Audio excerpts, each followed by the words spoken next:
Good afternoon students. आज हम हमारे मराठी का सेकेंड लेसन स्टार्ट करने जा रहे हैं जिसका नाम है मी चित्रकार कसा झालो। पाठ दूसरा, मी चित्रकार कसा झालो। ठीक आहे। लेखक आहे ल म कडू, प्रसिद्ध मराठी लेखक व चित्रकार। त्यांची बालसाहित्याची सुमारे 300 पुस्तके प्रकाशित आहेत। त्यांनी झाड हे लहान मुलांसाठी असलेले द्विभाषिक पुस्तक, खारीचा वाटा हा कथासंग्रह, जॉर्ज कर्वर हे चरित्र, रावीचा मोर हे बालसाहित्य इत्यादी पुस्तके प्रसिद्ध आहेत। त्यांनी 2017 साली खारीचा वाटा या पुस्तकासाठी साहित्य अकादमीचा बालसाहित्य पुरस्कार व 2014 साली महाराष्ट्र शासनातर्फे उत्कृष्ट वाङ्मय निर्मितीचा साने गुरुजी पुरस्कार मिळाला आहे। शेवगाव अहमदनगर येथे 2018 झालेल्या बालकुमार साहित्य संमेलनाच्या अध्यक्षपद त्यांनी भूषवले। निसर्गाच्या सानिध्यात आपल्यातील उपजत कला शोधण्याचे अनेक मार्ग सापडतात, हे लेखकाने स्वानुभवातून या पाठात सांगितलेले आहे। मी तुमच्या एवढा असताना जे अनुभवलं, पाहिलं ते तुम्हाला सांगणार आहे। लेखक का म्हणतात की मी तुमच्या इतकाच होतो तेव्हा मी काही गोष्टी अनुभवल्या आणि पाहिल्या, त्या मी तुम्हाला सांगू इच्छितो। प्रथम निसर्ग। आपण निसर्गाला कधीही विसरून चालणार नाही। निसर्ग म्हणजे काय? आपला आजूबाजूचा परिसर, जिथे आपण वावरतो, राहतो, जिथून आपल्याला काही ना काही शिकायला मिळतं, असा जो परिसर आपल्या सभोवताली आहे त्याला आपण म्हणतो निसर्ग। त्याच्या विरोधात न जाता मर्जीत राहणं केव्हाही आपल्याला फायद्याचं आहे। जसं आता आपण बघत आहोत, हम लोग देख रहे हैं कि नहीं, जैसे हम निसर्ग का मतलब जैसे बहुत सी चीज़ें हैं, जैसे प्रमाण से बाहर जंगल कटाई हो रही है, तो उसके भी दुष्परिणाम हमको देखने के लिए मिल ही रहे हैं। तो लेखक वही कहते हैं की जर आपण निसर्गाच्या विरोधात गेलो, त्याच्या मर्जीत राहिलो नाही, मर्जी याने उसके हिसाब से नहीं चले, तर त्याचा आपल्याला कधीही फायदा होणार नाही। आणि त्याच्या विरोधात न जाता मर्जीत राहिलं तर आपल्याला नेहमी त्याचा फायदा होतो। निसर्गातून आपलं पालनपोषण होतं आणि निसर्गच आपल्याला नाना कला शिकवतो। मतलब काय? निसर्ग आपल्याला वेगवेगळ्या कला शिकवत असतो। निसर्ग धुंदाळत राहा, तुम्हाला सर्जनाच्या वाटा आपसूक सापडते। म्हणजे काय? लेखक म्हणत आहे की निसर्गामध्ये तुम्ही फिरत राहा, हमको घूमना चाहिए, अलग अलग चीज़ों को देखना चाहिए, अनुभव लेना चाहिए, तभी हम कुछ नया सीख पाएंगे। सर्जनाच्या वाटा तुम्हाला मिळतील। सर्जन यानी क्या? कुछ नया सीखने की इच्छा, कुछ नया प्राप्त करने का मनोबल हमें कहाँ से मिलता है? निसर्ग से ही मिलता है। आता तुम्हाला माझीच गोष्ट सांगतो। अब लेखक किसकी बात बता रहे हैं? अपने खुद के बारे में बता रहे हैं। माझं प्राथमिक शिक्षण एका लहानशा खेड्यात झालं। माझं खेडं अतिशय निसर्गरम्य आणि सुसंस्कृत होतं। लेखकाचं शिक्षण कुठं झालं? एका खेड्यामध्ये झालं।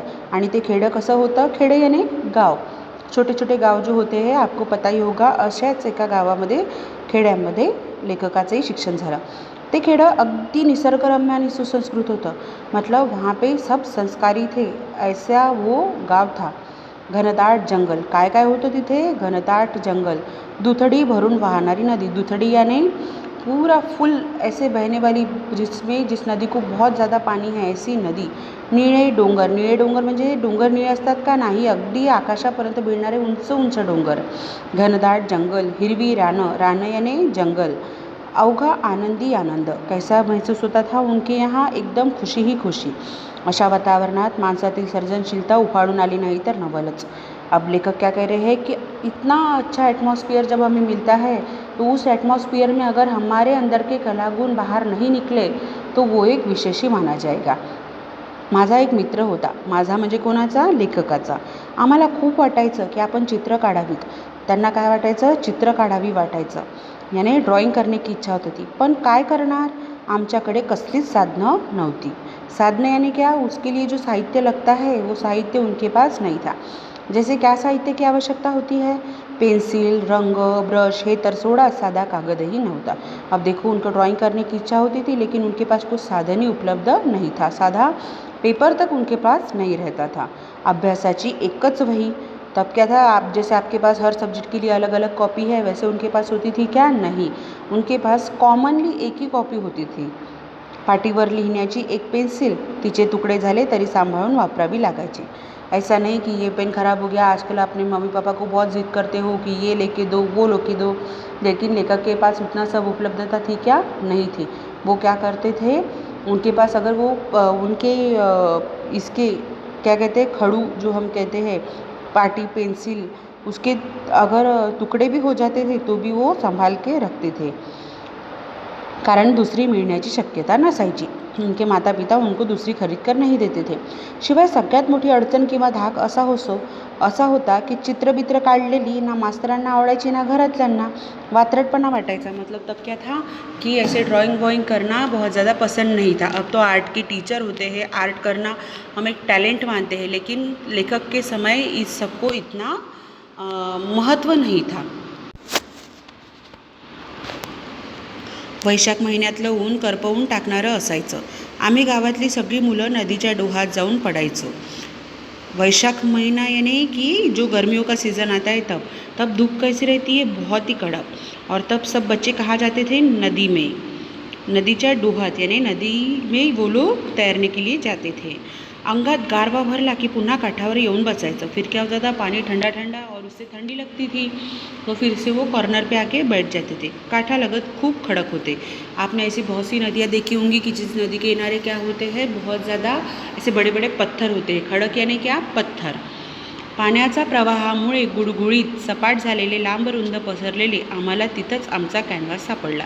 अब क्या थे, वहाँ पे बहुत बड़े बड़े पत्थर थे, चिकने चिकने पत्थर थे. तो उन्होंने उस पत्थरों को क्या बना लिया, अपना कैनवास बना लिया. कैनवास यानी क्या, एक जो बड़ा सा बोर्ड होता है जिस पे बड़े बड़े पेजेस लगे हुए होते हैं, उसको कहते हैं कैनवास. या भल्या थोरल्या खडकावर मनसोक्त चित्र काढता येणार होती, पण कशानं काढणार. अब उनको क्या मिल गया, कैनवास तो मिल गया, लेकिन अब उनको प्रश्न उनके सामने ये था कि अब वो चित्र निकालेंगे कैसे. पेज तो मिल गया, लेकिन पेन पेंसिल कुछ भी नहीं था, ब्रश नहीं था. अब चित्र कैसे निकाला जाए.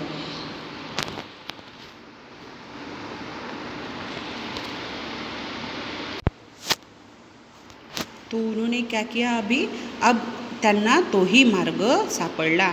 आमच्या त्या भागात तांबूस रंगाचा मुरूम असतो, शिवाय पिवळट रंगाचे दगडही सापडतात. ते दगड आपटले की त्यांची पिवळी पिवळी फिक्की पडते, अगदी पिठासारखी. तो क्या होता था, वहाँ पे एक येल्लो वाला ऐसा क्या कहते हैं पत्थर था, जिसको फोड़ने से क्या होता था, येलो रंग मिलता था. त्याची पिवळी पिवळी फक्की पडायची. फक्की यानी क्या, ऐसे पावडर जैसे, अगदी पिठासारखी असते.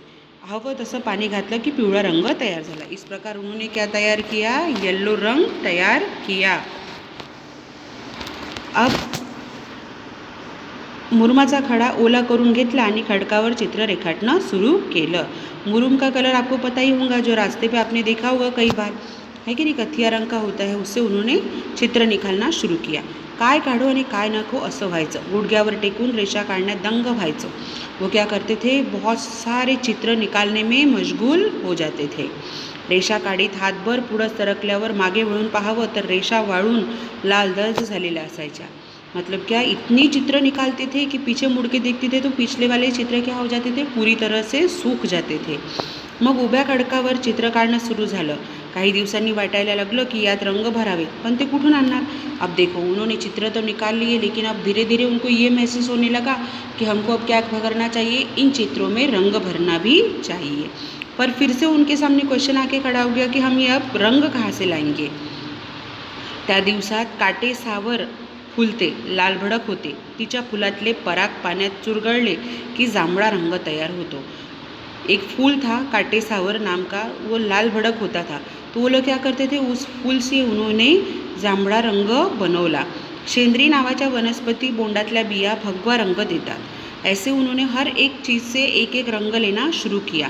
काही पानांचा हिरवा रंग केला, चुन्याचा पांढरा रंग केला, कुंकवाचा लाल आणि दगडाचा पिवळा होताच. बांबूची कोवळी काडी घेऊन पुढचं टोक ठेचलं की त्याचा त्यांनी काय केला, ब्रश केला. बघा कितनी क्रिएटिविटी होती त्या लोकांमध्ये, इतनी ज़्यादा सर्जनशीलता थी उन लोगों में कि उन्होंने कहाँ कहाँ से रंग तैयार किए. अगर इंसान सीखना चाहे तो वह किस भी प्रकार से सीख सकता है, ये हमको लेखक बता रहे हैं. तहान भूख हरपून आम्ही दगडावरची चित्र रंगवत बसायचो. तहान भूख हरपून यानी खाना पीना छोड़ के बस उनको ड्राइंग में अब इंटरेस्ट आ गया था. नज़र जाइल तिथपर्यंत चित्रच चित्र. मतलब जो भी पत्थर देखोगे, हर पत्थर पे उन्होंने चित्र बना के रखेंगे. थोड्या दिवसांनी पाऊस यायचा, नदी वाहायला लागली. आमची चित्र नदीच्या पोटात बुडूक व्हायची. अब क्या हो गया, नदी के किनारे वाले पत्थर थे वो, जैसे ही बारिश आई, नदी का पानी बढ़ा तो सारे चित्र मिट जाते थे. अब मंजिस काय, लेखक काय म्हणता है कि वो सभी पत्थर क्या हो जाते थे, नदी के पानी में डूब जाते थे, इसलिए लेखक कह रहे हैं कि आमची सगळी चित्र काय व्हायची, नदीच्या पोटात गुडूप व्हायची. आप लोगों को अभी इतना लेसन पढ़ना है और इसके आगे का लेसन रीड करके रखना है. आगे का लेसन हम कल देखेंगे. Okay, good bye students.